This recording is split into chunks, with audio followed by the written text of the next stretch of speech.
దట్టమైన పచ్చటి అడవిలో ఉన్న పక్షుల గ్రామానికి ఈసారి వానాకాలం ముందే వచ్చేసింది. గత 10 రోజుల నుండి ఎడతెరిపి లేకుండా కుండపోత వర్షం పడుతూనే ఉంది. ఇలాంటి క్లిష్ట పరిస్థితిలో ఏం చెయ్యాలో పాలుపోక పక్షుల ఊరి పెద్దయిన మహిగ్రద్ద అడవిలో ఉన్న ఒక పెద్ద మర్రి చెట్టు పైకొమ్మ మీద అత్యవసర సమావేశం ఏర్పాటు చేశాడు. ఆ సమావేశానికి తుని పిచ్చుక తన చిన్నారి కూతురు బుజ్జితో కలిసి వచ్చింది. అలాగే చోటు చిలుక తన కొడుకు బన్నుని తీసుకుని రాగా చిచ్చుకాకి తన కొడుకు చిన్నూని లాక్కుంటూ వచ్చింది. అందరి ముఖాల్లోనూ భయం, ఆందోళన కనిపిస్తున్నాయి. మహిగ్రద్ద తన పెద్ద రెక్కలు సర్దుకుంటూ ఆందోళనగా, పక్షులరా, మన అడవి పరిస్థితి రోజు రోజుకు దారుణంగా మారుతోంది. కింద నేలంతా వరద నీటితో, పాములతో, కీటకాలతో నిండిపోయింది. మన పిల్లలు ఆడుకోవడానికి పొరపాటున నేల మీద అడుగు పెడితే ఏ ప్రమాదం ముంచుకొస్తుందోనని గుండెల్లో రైళ్లు పరిగెడుతున్నాయి. మన ఇళ్లన్నీ చెట్ల కింది కొమ్మల్లో ఉన్నాయి. ఆ పాములు చెట్లెక్కి మన గుహల్లోకి వస్తే మనకు పెద్ద ప్రమాదం జరగడం ఖాయం. ఈ ఆపద నుండి ఎలా బయటపడాలో ఎవరికైనా ఐడియా ఉందా? చోటు చిలుక భయంతో వణుకుతూ, అవును మహిగారు, నా కిరాణా షాపు కిందుంది. నిన్ననే ఒక పెద్ద పాము నా షాప్ లో ఉన్న పల్లీలు తినడానికని వచ్చింది. నేను ఎగిరిపోకపోతే నాకు పెద్ద ప్రమాదం జరిగేది. నేను చాలా భయపడ్డాను. పక్షులన్నీ బిక్కుబిక్కుమంటూ ఒకరి ముఖాలొకరు చూసుకుంటున్నాయి. అప్పుడు తుని పిచ్చుక ధైర్యంగా ముందుకొచ్చింది. తుని పిచ్చుక ఎంతో ఉత్సాహంగా, ధైర్యంగా, మహిగారు, దయచేసి ఎవరూ భయపడకండి. నాకు అద్భుతమైన ఆలోచన వచ్చింది. కింద నేల మీద ప్రమాదంగా ఉంటే మనం ఇళ్లన్నీ నేలకి దగ్గరగా ఎందుకు ఉంచుకోవాలి? ఈ పెద్ద మర్రి చెట్టు పైభాగంలో నేలకి చాలా దూరంగా మనం ఒక చెట్లలో నివసించే గ్రామం నిర్మించుకుందాం. బలమైన వెదురు బొంగులు, తాటాకులతో చెట్టు కొమ్మలపైన ఇల్లు కట్టుకుందాం. ఒక ఇంటి నుండి ఇంకో ఇంటికి వెళ్ళడానికి, మాట్లాడుకోవడానికి వీలుగా సన్నటి తీగలతో వంతెనలు వేసుకుందాం. అప్పుడు పాములు అంత పైకి రాలేవు. మన పిల్లలు కూడా ఆ తీగల వంతెనల మీద హాయిగా ఆడుకోవచ్చు. మన ఊరంతా ఒక్కచోటే ఉంటే పాములు కూడా భయపడతాయి. బుజ్జి పిచ్చుక సంతోషంగా ఎగిరి గంతేస్తూ, వావ్! అమ్మా, చెట్ల గ్రామం అంటే భలే అడ్వెంచర్ లాగా ఉంది. అప్పుడు మనం నేల మీదకి వెళ్లాల్సిన పనే లేదు. నా ఫ్రెండ్స్ తో కలిసి రోజంతా చెట్టు పైనే ఆడుకోవచ్చు. శభాష్ తుని తల్లి, నీ ఆలోచన అద్భుతంగా ఉంది. చెట్టు పైన ఇల్లు కట్టుకుంటే వాన నీళ్లు కూడా కిందకి జారిపోతాయి. అందరం కలిసి వెంటనే అడవిలో ఉన్న గట్టి వెదురు బొంగలు, తాటాకులు తీసుకొనొచ్చి పని మొదలు పెడదాం. అలా పక్షులన్నీ తుని పిచ్చుక తెలివితేటల్ని మెచ్చుకుంటూ ఆనందంగా వెదురు పొంగులు తేవడానికని అడవిలోకి వెళ్ళాయి. అందరూ కలిసికట్టుగా పనిచేస్తూ ఉంటే దూరం నుండి ఇదంతా గమనిస్తున్న చిచ్చుకాకి మాత్రం ఎప్పట్లాగే కడుపులో ఈర్ష్యతో అగ్నిపర్వతం పేలినట్లయింది. తనకేమీ ఆలోచన రానందుకు ఒక పక్క కోపం, తుని పిచ్చుకకు అందరూ జై కొడుతున్నందుకు మరో పక్క కుళ్ళు. చిచ్చుకాకి మూతి తిప్పుకుంటూ వెటకారంగా, అబ్బా, ఈ తోనే పిచ్చుక ఓవర్ యాక్షన్ నేను తట్టగలేకపోతున్నాను. అందరికి లీడర్ లాగా వెదురు పొంగులు కట్టి ఇల్లు కట్టిచ్చేస్తుండట. ఆ పచ్చటి గుడిసెలు చూస్తే దరిద్రంగా పాత బుట్టల్లాగా ఉంటాయి. నేను ఈ అడవికి విఐపి కాకిని. అలాంటి గుడిసెల్లో వాళ్లతో కలిసి నేనెందుకు ఉండాలంట? నా స్టేటస్ కి తగ్గట్టు ఈ అడవిలో ఎవరు చూడని ఒక మహల్ కట్టుకుని ఆ తుని పిచ్చుకకు నా రేంజ్ ఏంటో చూపిస్తాను. చిన్నుకాకి భయపడుతూ, అమ్మో, అందరితో కలిసి ఉంటే సంతోషంగా, సురక్షితంగా ఉంటుంది కదమ్మా. వెదిరిల్లు గాలికి వానకి కింద పడకుండా గట్టిగా ఉంటుందమ్మా. మనం కూడా తుని పిండితో పాటు కట్టుకుందామమ్మమ్మ. దయచేసి విను. చిచ్చుకాకి చిన్ను తలపై ఒక చిన్న మొట్టికాయ వేసి, నోరు మోసుకోరా దద్దమ్మ. నా రేంజ్ నీకేం తెలుసు? నువ్వు వాళ్ళతో కలిస్తే నా పరువు పోతుంది. నేను ఎవరికి లేని పైనుండి కిందకి చూసే విఐపి ప్యాలెస్ వెతుకుతాను. నా వెనకాలరా.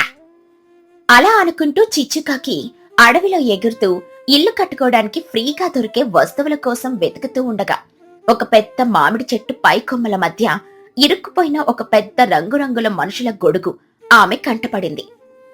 ఎప్పుడో పట్నం నుండి వచ్చిన మనుషులు మర్చిపోగా అది గాలికెగిరొచ్చి చెట్టు కొమ్మల్లో తిరగేసి గిన్నె ఆకారంలో ఓపెన్ అయ్యి ఇరుక్కుపోయి ఉంటుంది. చిచ్చుకాకి ఆనందంతో కళ్ళు పెద్దవి చేసి గంతులేస్తూ, ఆహా, నా అదృష్టం పండింది. చూసావారా చిన్నగా, విదేశీ పట్టుబట్టతో చేసిన విఐపి సిల్క్ ప్యాలెస్.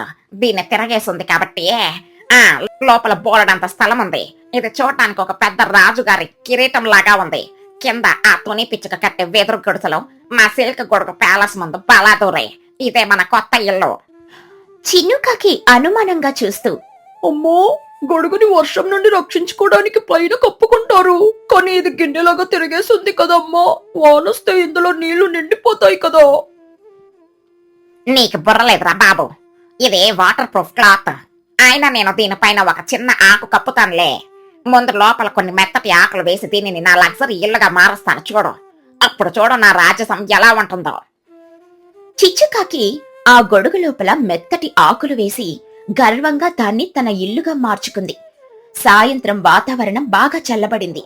మళ్లీ ఆకాశం నల్లటి మబ్బులతో నిండిపోయింది. తుని పిచ్చుక అప్పటికే అందరి సహాయంతో అద్భుతమైన చెట్ల గ్రామం నిర్మించింది. తుని పిచ్చుక తన వెదురు గుడిసెలో బుజ్జి కోసం వేడివేడిగా మిరియాల రసం మరియు పెసర పునుగులు వండుతూ ఉంది. ఆ చలికి ఆ వేడివేడి పునుగుల వాసన చెట్టు మొత్తం వ్యాపించి అందరికీ ఎంతో సంతోషాన్నిచ్చింది. కాని పక్క కొమ్మలో చిచ్చుకాకి తన తిరగేసిన గొడుగు ప్యాలెస్ లో కాలు మీద కాలేసుకుని గర్వంగా ఊగుతూ ఉంది. హఠాత్తుగా బొచ్మని కుండపోత వర్షం మొదలైంది. వర్షం పడగానే తుని పిచ్చుక కట్టిన ఇళ్ల మీద పడ్డ నీరంతా చక్కగా పైకప్పు నుండి కిందకి జారిపోతుంది. లోపల తుని, పుచ్చి, చోటు చిలుక వెచ్చగా కూర్చొని కబుర్లు చెప్పుకుంటూ పునుగులు తింటున్నారు. కాని చిచ్చుకాకి ఇల్లు తిరగేసిన గొడుగు కాబట్టి పైనుండి పడుతున్న వర్షపు నీళ్లన్నీ జారిపోకుండా నేరుగా ఆ గొడుగు లోపలే పడి నిండడం మొదలైంది. నెమ్మదిగా గొడుగులో నీళ్లు మోకాలి లోతుకు వచ్చాయి. చిన్నుకాకి నీళ్లలో తడుస్తూ చలికి వణుకుతూ భయంగా, అమ్మో, మన ఇల్లు గిన్నెలాగా ఉంది కదమ్మా, పడ్డ వర్షం నీళ్లు బయటికి పోకుండా మన ఇంట్లోనే నిండిపోతున్నాయి, నా రెక్కలు తడిసిపోతున్నాయమ్మో, నీ ఆకు కప్పు ఏది పని చేయడం లేదు. చిచ్చుకాకి లోపల విపరీతమైన చలితో పళ్ళు టపటపా కొట్టుకుంటున్నా పక్క వాళ్ల ముందు పరువు పోకూడదని కవర్ చేయడం మొదలుపెట్టింది.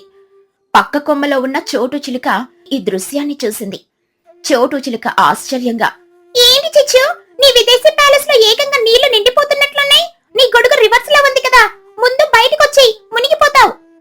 చిచ్చుకాకి ఓవర్ యాక్షన్ చేస్తూ చలికి వణుకుతూనే నీళ్లలో ఈత కొడుతున్నట్లు నటిస్తూ, చోటు, నీకేం తెలుసు ఈ 5 స్టార్ లగ్జరీ? ఇది వాన నీళ్ళు కాదు, ఇది నా VIP ఇండోర్ స్విమ్మింగ్ పూల్. వర్షం పడుతుంటే ఇలా నా సొంత ఇంట్లో స్విమ్మింగ్ చేస్తుంటే ఉండే ఆ మజా మీకు ఎలా తెలుస్తుంది? మీరంతా ఆ పాత వెదురు గుడిసెల్లో ముడుచుకొని పడి ఉండండి. నేను నా స్విమ్మింగ్ పూల్ లో ఎంజాయ్ చేస్తాను. కావాలంటే నువ్వు కూడా వచ్చి ఈత కొట్టు. ఇక చోటు చిలుక నవ్వుకుంటూ, నాకు అదృష్టం వదిలే చిచ్చు, నీ పూల్లో నువ్వే ఎంజాయ్ చెయ్యి. ఇక రాత్రి పెరిగే కొద్దీ వాన మరింత కుండపోతగా మారింది. ఉరుముల మెరుపులతో అడవి దద్దరిల్లుతోంది. వర్షం దాటికి ఆ గొడుగు పూర్తిగా నిండిపోయి ఒక పెద్ద వాటర్ ట్యాంక్ లాగా మారిపోయింది. నీళ్లు కంఠం వరకు వచ్చేయడంతో చిచ్చుకాకి, చిన్నుకాకి ఊపిరాడడం కష్టంగా మారింది. చలికి వాళ్ళ పళ్ళు గజగజ వణుకుతున్నాయి. పైగా ఆ గొడుగు బట్టలు నీళ్లుండడం వల్ల వాళ్ళు బయటికి ఎగరలేకపోతున్నారు. చిన్నుకాకి నీళ్లు మింగుతూ బోరున ఏడుస్తూ, అమ్మో, నీ స్విమ్మింగ్ పూల్లో నేను మునిగిపోతున్నానమ్మా, నాకు ఈత రాదమ్మా, ఇదెక్కడ దరిద్ర పిల్లమ్మా, నాకు చాలా కష్టంగా ఉంది, మమ్మల్ని కాపాడండి.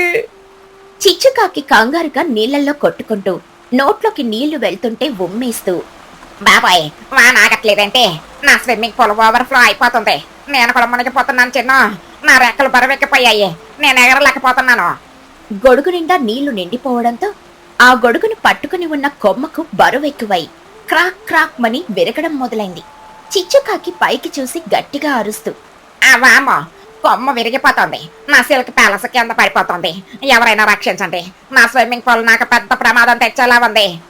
ఆమె అలా అరుస్తూ ఉండగానే పెద్ద శబ్దంతో ఆ గొడుగు కొమ్మతో సహా విరిగి కిందకు జారిపోయి నేరుగా కిందున్న మురికి నీళ్లలో బురదలో అతి భయంకరమైన శబ్దంతో పడిపోయింది. ఆ పడిన ఫోర్స్కి గొడుగు పూర్తిగా తిరగబడిపోవడంతో అందులో ఉన్న నీళ్లన్నీ ఒలికిపోయాయి. కాని చిచ్చుకాకి, చిన్నుకాకి ఆ మురికి బురదలో కంఠం వరకు కూరుకుపోయారు. కింద పడ్డ పెద్ద శబ్దానికి తుని పిచ్చుక, మహిగ్రద్ద, చోటు చిలుక చూశారు. కింద బురదలో గొడుగు పగిలిపోయింది. చిచ్చుకాకి ముఖం నిండా బురద అంటుకుని ఒక జోకర్ లాగా బురదలో ఈత కొడుతూ చాలా భయంతో అరుస్తుంది. చోటు చిలుక నవ్వాపుకోలేక పగలబడి నవ్వుతూ, అరెరెరె చిచ్చు, నీ VIP ఇండోర్ స్విమ్మింగ్ పూల్ కాస్త డైరెక్ట్ గా మురికి కాలువలో అవుట్డోర్ పూల్ లాగా మారిపోయింది. ఈత కొట్టడానికి ఈ గొడుగు కంటే ఈ బురద గుంట ఇంకా చాలా విశాలంగా అద్భుతంగా ఉందా చిచ్చు?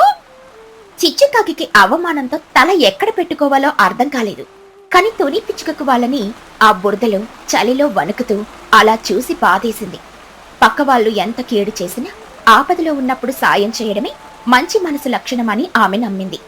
వెంటనే తుని పిచ్చుక ఒక పొడవైన లావాటి తీగను తీసుకుని కిందకి విసిరింది. చిచ్చు, ఏడవకు, గట్టిగా ఈ తీగ పట్టుకో, మేము నిన్ను చిన్నుని పైకి లాగుతాం. మహీకృత తుని పిచ్చుక కలిసి గట్టిగా హైసా అని లాగి చిచ్చుకాకిని చిన్నుకాకిని సురక్షితంగా తమ చెట్ల గ్రామంలోకి తీసుకొనొచ్చారు. చలికి ఇద్దరూ ఎలుకల్లాగా గజగజ వణుకుతున్నారు. తుని వెంటనే వాళ్ళని తన వెచ్చటి గుడిసెలోకి తీసుకెళ్ళింది. ఆ తర్వాత వేడివేడిగా మిరియాల రసం, పెసర పునుగులు వాళ్ళకి వడ్డించింది. చిన్నుకాకి పునుగులు తింటూ ఆనందంతో, ఓ తుని పిన్ని, నువ్వు కట్టిన ఈ వెదురు ఇల్లు ఎంత వెచ్చగా గట్టిగా ఉందో పిన్ని. మా అమ్మ కట్టిన ఆ దరిద్రపు కొడుకు ప్యాలెస్ లో ఆ ఫేక్ స్విమ్మింగ్ పూల్ లో నేను చాలా భయపడిపోయాను పిన్ని. ఈ చలికి నువ్వు ఇచ్చిన మిరియాల రసం అమృతంలాగా ఉంది. చిచ్చుకాకి ఆ వేడివేడి రసం తాగగానే ఆమె ఒంట్లో వణుకు ఆగిపోయి చాలా హాయిగా అనిపించింది. తన పిచ్చి ఆలోచనల వల్ల, తన కకృతి వల్ల తన కొడుకుకి ఎంత పెద్ద ప్రమాదం తెచ్చిందో అర్థమై ఆమె కళ్ళల్లో నీళ్లు తిరిగాయి. తను తుని పిచ్చుకను ఎగతాళి చేసినా తుని మాత్రం తనను కాపాడి కడుపు నిండా వేడి భోజనం పెట్టినందుకు ఆమె మనసు కరిగిపోయింది. చిచ్చుకాకి తుని పిచ్చుక చేతులు పట్టుకుని కన్నీళ్లతో ఏడుస్తూ, నన్ను క్షమించుతానే. నువ్వు అందరి క్షేమం కోసం ఆలోచించే చెట్ల గ్రామం కడితే నేను మాత్రం నా గర్వంతో కుళ్ళుతో VIP ఇల్లు కావాలని పిచ్చి పనులు చేశాను. నా ఓవర్ యాక్షన్ కి నా స్విమ్మింగ్ పూల్ చాలా పెద్ద ప్రమాదమే తెచ్చింది. నా గర్వం ఆ బురదలో కలిసిపోయింది, కానీ నీ మంచి మనసే మమ్మల్ని కాపాడింది తుని. గొప్పల కోసం ఆశపడి ఎంత పెద్ద ప్రమాదం కొని తెచ్చుకోవడం ఎంత మూర్ఖత్వమో నాకు ఇప్పుడు తెలిసొచ్చింది తుని. ఇక నేను ఎప్పుడూ ఇలాంటి పిచ్చి వేషాలు వేయను, పక్క వాళ్ళని చూసి కుళ్ళుకోను. నేను కూడా మీ అందరితో కలిసి మీరు చెప్పినట్లు ఈ చెట్ల గ్రామంలోనే ఉంటాను. తుని పిచ్చుక నవ్వుతూ చిచ్చుకాకి కన్నీళ్లు తుడిచి ఆమెను క్షమించింది. చోటు చిలుక కూడా చిచ్చుకాకి మంచి బుద్ధి వచ్చినందుకు సంతోషించింది. ఆ రోజుటి నుండి చిచ్చుకాకి తన కకృతిని, ఓవర్ యాక్షన్ ని పూర్తిగా వదిలేసింది. పక్షుల ఊళ్ళో అందరూ కలిసిమెలిసి ఆ చెట్ల గ్రామంలో ఎలాంటి ప్రమాదాలు లేకుండా ఎంతో ఆనందంగా భద్రంగా జీవించారు. తుని పిచ్చుక తెలివితేటలను, మంచి మనసును ఊళ్ళో అందరూ ఎప్పుడూ మెచ్చుకుంటూనే ఉండేవారు. పక్షుల గ్రామంలో ఉదయం నుండే ఆకాశం కారుమప్పులతో కమ్ముకునుంది. ఉరుములు మెరుపులతో భయంకరంగా కుండపోతగా వర్షం పడుతుంది. ఎడతెరపిలేని ఆ వర్షానికి చల్లటి ఈదురుగాలులు తోడవడంతో చెట్ల ఆకులు కూడా వణికిపోతున్నాయి. ఆ తీవ్రమైన చలికి తుని పిచ్చుక తన చిన్న ఇంట్లో తన కూతురు బుజ్జి పిచ్చుక కోసం కొద్దిగా వేడివేడిగా మసాలాలు దట్టించి గుమగుమలాడి నాటుకోడి కూర వండింది. బుజ్జి పిచ్చుక చలికి ముడుచుకుని కూర్చొని 2 చేతులతో వేడి వేడి కూర గిన్నె పట్టుకుని తింటూ, అబ్బా అమ్మా, ఈ వర్షంలో నువ్వు వండిన ఈ వేడి వేడి కోడి కూర తింటుంటే నా ఒంట్లో కరెంటు పాస్ అయినట్లుందమ్మా. అసలు ముక్క ఎంత మెత్తగా ఉడికిందంటే నోట్లో వేసుకోగానే వెన్నలా కరిగిపోతుంది, అమృతంలా ఉంది. తుని పిచ్చుక నవ్వుతూ పొయ్యి దగ్గర కూర్చొని, అవునే బుజ్జి, ఈ చలికాలంలో వేడివేడిగా కారం కారంగా తింటే ఆ మజాయే వేరు. నాకొక మంచి ఆలోచన వచ్చింది బుజ్జి. మన ఊరికి కొత్తగా ప్రభుత్వం రైల్వే స్టేషన్ కట్టించింది కదా. ఈ కుండపోత వర్షంలో ఆ ఏసీ బోగీల్లో రైల్లో ప్రయాణించే వాళ్ళు చలికి ఎంత వణికిపోతూ ఉంటారో పాపం. మనం రేపటి నుండి ఒక చిన్న తోపుడు బండి తీసుకుని గొడుగు పట్టుకుని రైల్వే స్టేషన్లో వేడివేడి కోడికూర వ్యాపారం పెడదామా? ప్రయాణికుల ఆకలి, చలి తీరుతాయి, మనకు 4 డబ్బులొస్తాయి. ఎలాగో నా వంటకి మన ఊళ్ళో మంచి పేరుంది కదా. బుజ్జి పిచ్చుక ఆనందంగా ఎగురుతూ, సూపర్ ఐడియా అమ్మా. నీ వంట రుచికి రైల్వే స్టేషన్ లో జనాలంతా క్యూ కట్టడం ఖాయం. ఆ రైలు 10 నిమిషాలు ఆగినా సరే మన గిన్నె ఖాళీ అయిపోవాల్సిందే. రేపే మనం బండి, సరుకులు అన్ని సిద్ధం చేద్దాము. వాళ్ళు ఈ మాటలు మాట్లాడుకుంటూ ఉండగా వర్షం నుండి తప్పించుకోవడానికి తుని పిచ్చుక ఇంటి కిటికీ దగ్గర నిలబడిన చిన్నుకాకి ఈ మాటలన్నీ వింటాడు. తుని పిచ్చుక అద్భుతమైన బిజినెస్ ప్లాన్ వినగానే చిన్నుకాకి పరిగెత్తుకుంటూ వెళ్లి తన తల్లి చిచ్చుకాకి ఈ విషయం చెబుతాడు. చిన్నుకాకి ఆయాసపడుతూ తడిసిన రెక్కలు దులుపుకుంటూ, అమ్మో, ఓ అమ్మా, తొందరగా బయటికి రా. తుని పిన్ని ఒక బ్రహ్మాండమైన ప్లాన్ వేసింది. రేపటి నుండి మన రైల్వే స్టేషన్ లో వేడి వేడి కోడి కూర వ్యాపారం పెడుతుందట. ఈ వర్షంలో జనాలు ఆకలితో ఎగబడి తింటారు. వాళ్ళకి రోజుకి పోలెడు డబ్బులు వస్తాయని మాట్లాడుకుంటున్నారు. చిచ్చుకాకి ఉలిక్కిపడి కుళ్ళుతో రగిలిపోతూ, ఏమిటి ఆతోనే పిచ్చక రైల్వే స్టేషన్ లో కోడికూర వ్యాపారం పెట్టి లక్షాధికారి అయిపోతుందా? రేపు పొద్దున్నే పెద్ద కారు కొనుక్కొని నా ఇంటి ముందు హారన్ కొడుతూ తిరుగుతుందా? తను నాకంటే ఎదుగుతుంటే నేను చూస్తూ ఊరుకోలేను. ఈ చిచ్చుకాకి బ్రతకుండగా అది ఎలా డబ్బులు సంపాదిస్తుందో నేను చూస్తాను. దానికంటే ముందే ఈ రోజే ఇప్పుడే నేను రైల్వే స్టేషన్ లో VIP కోడికూర సెంటర్ మొదలు పెట్టేస్తాను. ఆ స్టేషన్ నా అడ్డా. చిన్నుకాకి కంగారుగా, అమ్మో వద్దులే అమ్మా, తునిపిని ఐడియా మనం దొంగలించడం తప్పు. పైగా ఈ వర్షంలో నువ్వు మంచి సరుకులు కొని వంట చేయడం చాలా కష్టమమ్మా. నారుమైరా దద్దమ్మ, వ్యాపారంలోని దొంగతనాలు నైతిక విలువలు ఉండవరా. కేవలం తెలివితేటలు మాత్రమే ఉంటాయి. నా మాస్టర్ ప్లాన్ ఏంటో చూడు. అసలే జనాలు చలికి వణికిపోతున్నారు కాబట్టి వాళ్ళకి రుచితో పని లేదు. గొంతులోకి వెళ్లేది వేడిగా కారంగా ఉంటే చాలు. నేను కేవలం 1 కిలో కోడి మాంసం కొని అందులో 10 లీటర్ల వర్షపు నీళ్లు పోసేస్తాను. 1 కిలో చౌకబారు కారం, ఎర్ర రంగు కలిపేస్తే 10 మందికి సరిపోయే కూర 100 మందికి సరిపోతుంది. పెట్టుబడి 10 రూపాయలు, లాభం 10,000. నేనంత తెలివైన దాన్నో కదా. చిచ్చుకాకి తన కకృతి బుద్ధితో వర్షంలోనే నేరుగా చోటు చిలుక కిరాణా షాప్కి వెళ్తుంది. చిచ్చుకాకి రహస్యంగా మాట్లాడుతూ, చోట నాకు ఎవరో కొనకుండా ఎక్స్పైరీ అయిపోయి పురుగులు పట్టిన గరం మసాలా ప్యాకెట్లు ఉంటే ఇవ్వు. అలాగే బట్టలకు వేసే ఎర్ర రంగు 1 డబ్బా, ఎప్పుడో వారం క్రితం మిగిలిపోయిన పాత కోడి మాంసం 1/2 కిలో ఇవ్వు. అన్ని కలిపి 10 రూపాయలకే ఇచ్చేయి. చోటు చిలుక ముక్కు మూసుకుంటూ, వామ్మో చిచ్చు, ఏంటి చెత్త సామాన్ల లిస్టు? ఇవి నేను చెత్త కుప్పలో పారేద్దామని అనుకున్నాను. ఇవి తీసుకెళ్లి ఏం చేస్తావు? ఎవరైనా తింటే ప్రాణాలు గాలిలో కలిసిపోతాయి. చిచ్చుకాకి గర్వంగా, మీకు బిజినెస్ సీక్రెట్స్ తెలియలే చోట. ఈ రోజు నేను రైల్వే స్టేషన్ లో 100 మందికి సరిపోయే స్పెషల్ కోడి కూర వండుతున్నాను. ఈ కకృతి సామాన్లతోనే నా యంత్ర భవనం కట్టుకోబోతున్నాను చూడు. చోటు చిలుక ఎంత వారించినా వినకుండా చిచ్చుకాకి ఆ చెత్త సామాన్లు తీసుకుని ఇంటికొస్తుంది. ఒక పెద్ద మట్టి గిన్నెలో ఆ పాడైపోయిన 1/2 కిలో ముక్కలు వేసి కడుపులు మండేలా కిలో కారం కుమ్మరిస్తుంది. కూర చూడ్డానికి ఎర్రగా నిగనిగలాడుతూ ఉడుకుతుంది. కాని దగ్గరికి వెళ్లి వాసన చూస్తే అది కూరలా కాకుండా మురికి కాలువలో కారం కలిపిన ఎర్రటి రంగు నీళ్లలా ఉంటుంది.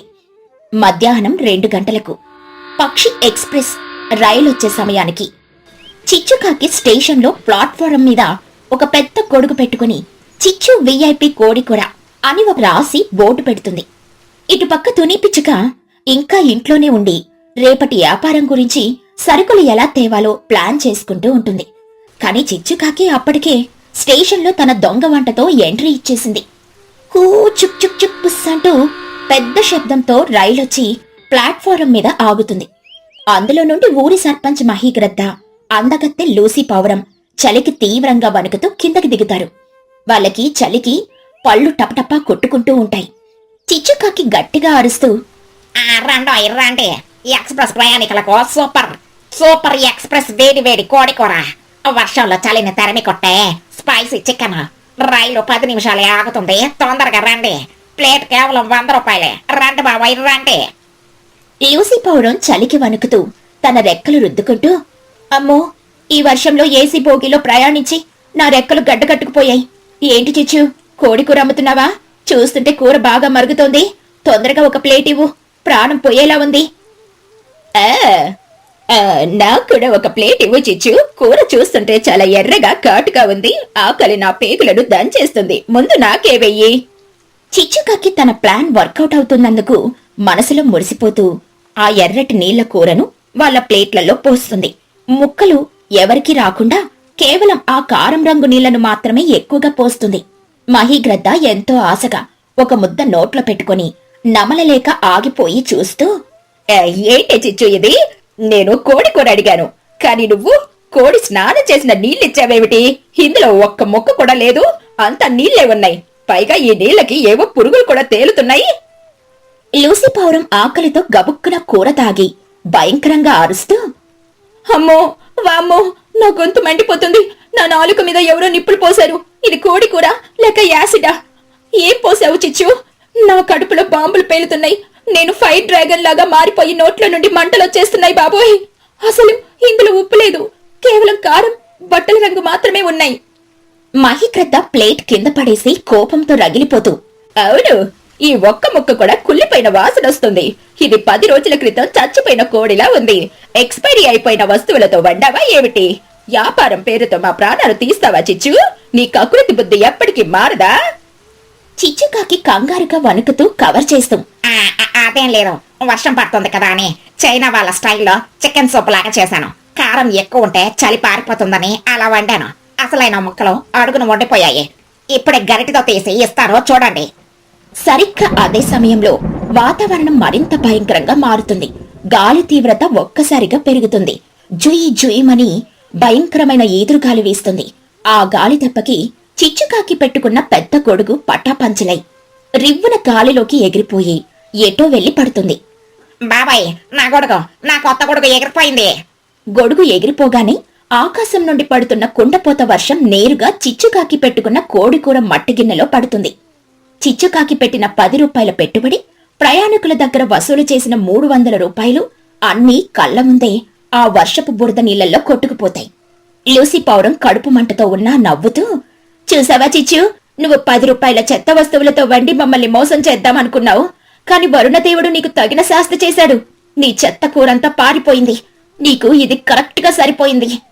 చిచ్చుకాకి గాలి దెబ్బకి తన వ్యాపారం మొదటి రోజే ఇలా నాశనమైపోయినందుకు బోరున ఏడుస్తుంది. ఆ రైలులోని ప్రయాణికులంతా బురదల పడి ఏడుస్తున్న చిచ్చుకాకిని చూసి పగలబడి నవ్వుకుంటారు. సరిగ్గా అప్పుడే ఒక పెద్ద దృఢమైన గొడుగు పెట్టుకుని ఒక చిన్న తోపుడు బండి మీద తుని పిచ్చుక, ఆమె వెనకాలే బుజ్జి పిచ్చుక అక్కడికొస్తారు. తుని పిచ్చుక ఇంటి దగ్గర వండిన వేడి వేడి అన్నం, చిక్కటి నాటుకోడి కూర తీసుకుని వస్తుంది. బుజ్జి పిచ్చుక చక్కగా నవ్వుతూ అరుస్తూ, రండి, చలికి వణికిపోతున్న వాళ్ళకి అసలైన నాటుకోడి కూర, స్వచ్ఛమైన మసాలాలు, చిక్కటి గ్రేవీ, మెత్తటి ముక్కలు, ఆరోగ్యంతో పాటు రుచి కూడా. తుని పిచ్చుకని ఆమె బండి నుండి వస్తున్న ఆ సువాసనను చూడగానే మహిగ్రద్ద, లూసీ పౌరం ప్రాణాలు లేచి వస్తాయి. వాళ్ళంతా సంతోషంగా అక్కడికి పరిగెత్తుకుంటూ వస్తారు. అమ్మయ్య, దేవుళ్ళ వచ్చావు తుని తల్లి. ఆ చిచ్చుకాకి రంగు నీళ్లు, యాసిడ్ తాగి నా గొంతు మంటిపోయి ప్రాణం పోయేలా ఉంది. తొందరగా నీ చేతి వంట ఒక ప్లేట్లో పెట్టు, ఎంతైనా ఇస్తారు. తుని పిచ్చుక అందరికీ ఎంతో ప్రేమగా ఆకుల్లో వేడివేడి అన్నం పెట్టి దానిమీద చిక్కటి కోడి కూర, మెత్తటి ముక్కలు వడ్డిస్తుంది. ఆ కూర తినగానే వాళ్ళందరి మొహాల్లో వెలుగొస్తుంది. ఆ చిక్కటి గ్రేవీ, స్వచ్ఛమైన మసాలాల కమ్మటి రుచికి వాళ్ళ గొంతు మంట తగ్గిపోయి చలంతా మాయమైపోతుంది. లూసీ పౌరం ఆనందంగా కళ్ళు మూసుకుని తింటూ, వావ్, ఇది కదా అసలైన కోడికూరంటే. అద్భుతంగా ఉంది తుని, నీ వంటకు మేము ఫిదా అయిపోయాం. నా గొంతుకి మళ్ళీ ప్రాణం వచ్చింది.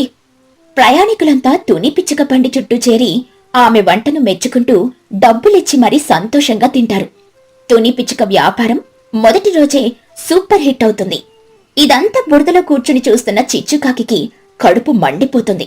ఒక పక్క ఈర్ష్య, మరో పక్క ఆ వర్షంలో భయంకరమైన ఆకలితో వణికిపోతూ ఉంటుంది. తుని పిచ్చుక మెల్లగా బురదలో ఉన్న చిచ్చుకాకి దగ్గరకు వస్తుంది. చేతిలో ఒక ప్లేట్ నిండా వేడన్నం, దాన్నిండా కోడికూర పెట్టి చిచ్చుకిస్తుంది. తుని పిచ్చుక ఎంతో జాలిగా, ఏంటి చిచ్చు, నా ఐడియా వినగానే నాకంటే ముందు వ్యాపారం చేసి డబ్బులు సంపాదించాలని ఎక్స్పైరీ అయిన చెత్త వస్తువులతో వంట చేశావా? పక్క వాళ్ళు ఎదుగుతుంటే చూసి కుళ్ళుకొని దొంగదారులు తొక్కితే ఇలాగే నష్టపోతాము. మన వంటలో స్వచ్ఛత ఉంటే జనాల మనల్ని వెతుక్కుంటూ వస్తారు. సరే, అదంతా వదిలే, ముందు ఈ వేడి కూర తిను, చలి తగ్గుతుంది. చిన్నుకాకి అక్కడికి పరుగున వచ్చి, అవునమ్మా, నేను ముందే చెప్పాను కదా, వినలేదు. తుని పిన్ని ఎంతో నిజాయితీగా మంచి వస్తువులతో వండింది కాబట్టే ప్రయాణికులు అంతగా ఇష్టపడ్డారు. నువ్వు డబ్బుల కోసం కకృతి పడి బట్టల రంగు, నీళ్లు కలిపావు కాబట్టే వరుణదేవుడు నీ గిన్నెను బోర్లో కొట్టించాడు. ఇకనైనా ఆ కుళ్ళు బుద్ధి వదిలేయమ్మా. చిచ్చుకాకి వణుకుతూ కన్నీళ్లు పెట్టుకుంటూ తుని ఇచ్చిన కోడికూర తింటుంది. ఆ కూర చాలా రుచిగా, కమ్మగా ఉండడంతో తన తప్పు తాను తెలుసుకుంటుంది. చిచ్చుకాకి ఏడుస్తూ, నన్ను క్షమించుతనే, నువ్వు నాకంటే ఎక్కువ డబ్బులు సంపాదిస్తావని ఓర్వలేకపోయాను. నిన్ను మోసం చేద్దామని వెళ్లి చెత్త వస్తువులతో కూర చేసి ప్రయాణికుల ప్రాణాలతో ఆడుకున్నాను. వరుణదేవుడి దెబ్బకి నా పరువు, పెట్టుబడి అంతా లాస్ అయిపోయింది. నేనంత చెత్త పని చేసినా నువ్వు నా ఆకలి తీర్చావు. నీ మనసు చాలా మంచిది తుని. ఇక జీవితంలో ఎప్పుడు వేరే వాళ్ళని చూసి కుళ్ళుకోను, కకృతి పనులు అస్సలు చెయ్యను. తుని పిచ్చుక చిచ్చుకాకిని క్షమించి అందరూ కలిసి ఆ వర్షంలో వేడి వేడి కోడి కూర తింటూ సంతోషంగా నవ్వుకుంటారు. తుని పిచ్చుక తన నిజాయితీ, అద్భుతమైన వంట రుచి వల్ల రైల్వే స్టేషన్లో పెద్ద వ్యాపారవేత్తగా మారుతుంది. చిచ్చుకాకి మాత్రం జీవితాంతం సరిపోయే బుద్ధొస్తుంది.